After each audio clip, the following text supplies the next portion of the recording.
So now we are reaching the fourth stage of the life of a D&O insurance policy with bound cover.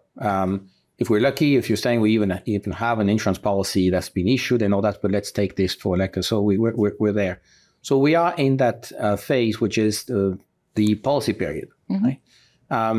So Eddie, is that when you go on holiday? Then that's it. You wait for the next renewal. Fingers crossed, go on holiday. Cross your fingers. Is there anything that happens during that policy period from your perspective?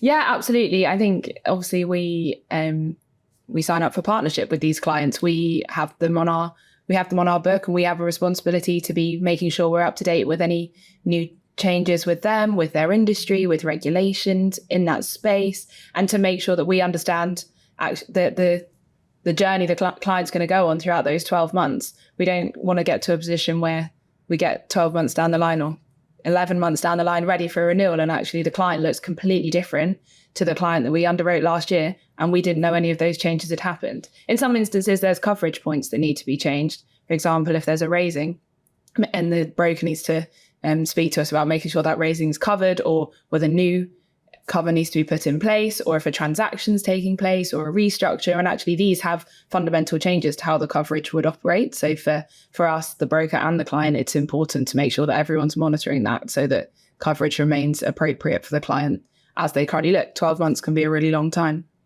So Leanne, how do you ensure then, because what Eddie is saying is that the cover is fit for purpose at the time of binding, because the risk has been fairly represented, the underwriter knows what he or she has been underwriting, so that's fine at the first day of the policy period. The risk may evolve, may change through the policy period. So how do you do to ensure that that information ultimately ends up on the desk of the underwriter saying, hold on a second, things have changed. We need to kind of like adapt what was fit for purpose day one, but may no longer be fit for purpose on day 180. Yeah. How do you do that? A lot of that comes back to relationships and rapport, as in knowing your client, forming a relationship with them, understanding how much advice or input they want. Some people really don't want to be, risk managed by us during the year. They want to be left alone. Other people want permanent check-ins. So we would always do a post-renewal meeting with a retail client, talk about what happened, what they need from us. Do they need a board pack? Do they need any training days with their management team on the D&O policy and what to do, when to do it? But then we're constantly, as brokers, I think, watching our clients, especially the more publicly listed ones or larger, more multinationals that, the press are picking up on, and just keeping an eye on what's happening. Now, if they don't call us first, we're calling them and saying, look, I can see you've just sold. I can see you've just bought. Companies are permanently evolving. They don't stop for 12 months, do they? Things change.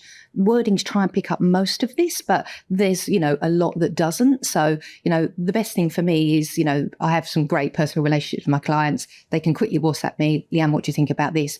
Yep, let's go to the underwriters. Let's get them to note it. It's covered. It's not covered. Actually giving that specific advice is where we add value. And, things happen, don't they? People get bought. People sell, people go through transactions, things go wrong. So actually we're always there, and I think always watching. And I think, again, that is down to client relationship as well. Can someone walk me through our industry, how it works when it comes to maybe paying for the product? What about premium payment? I think that depends on your client and your broking house, really, and their own controls in there. I think most clients want to pay their premium. I think it's embarrassing if a client chases you up to pay their premium. So it's for us to get the documentation out on time and correct. I mean, that's the worst thing. If you're thinking we're dealing with some huge multinationals with huge tax schedules, it's not one premium, one tax, there you go. I mean, that would be utopia, but most are not. So it's complex. And sometimes you will have other offices paying premium. So each depends on its own concern as such. But then I think, your broking houses, and you'll know this better than me, some are great at paying business because they probably have tight credit control concerns, and others don't. I mean, I think there is a huge demographic in between the two, to be honest. But we're definitely on it. Very good. Eddie, back to kind of like that policy period. I mean, Leanne touched on an important point. I don't think that there is a client that would not want to pay the premium. Of course not. But there seems to be a lot of dragging, in terms of administrative task post-bind that tend to be kind of maybe not appreciated in the world. So can you tell us a little bit more in terms of like some of these intricacies, the job is not finished by the time of accepting the order, right? Absolutely. So I think it's, as Leanne said, you're receiving a whole huge tax schedule for, it could be almost every country in the world for some clients we would operate with.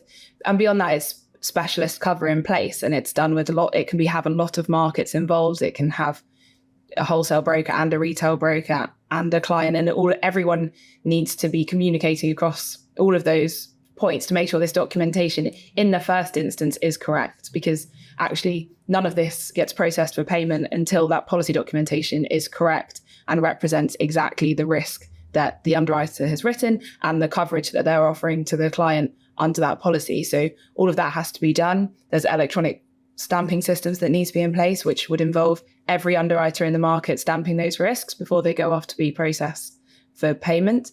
And then actually on the other side, we're very lucky to see it in such a small team. Actually, we sit with our COO and FD who's talking through the intricacies of how these are then paid. And actually, like Leanne was saying, you can be getting payments in from multiple different offices of the client all around the world and making sure that things line up and the tax schedules are processed correctly. And at the minute, most tax schedules are still done on both sides, on the underwriting side and the broking side, they're still done by a human typing the countries and the percentages out and knowing the tax rates.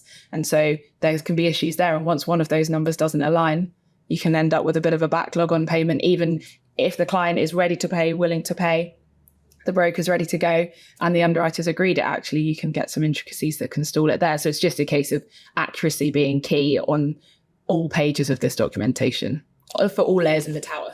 Robert, is your life as a wholesale broker easier than Ellie's and Leanne's?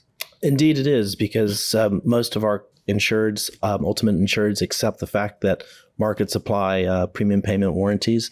They endeavor to pay as fast as possible, but no later than 30 days typically. So I think that there are mechanisms the market can do to make what should be the best part of the process more efficient for everyone. But no, it can be quite cumbersome, I think, on the retail side. I do recognize that from my past life. So this is like the fourth phase, right? It's a policy period. So what I think we've learned from that is that firstly, it's not at the point of binding that job done and we can put something in a drawer. There's still a lot of post-bind activity that is taking place, and that actually could benefit from a better use of technology. And certainly a lot of us in the market are working on this. And the second aspect is that, no, don't put your policy in the drawer. From what I hear from you is that stay awake, right? I mean, as underwriter, keep an eye on the client, keep an eye on the industry, keep your finger on the pulse in terms of what is changing.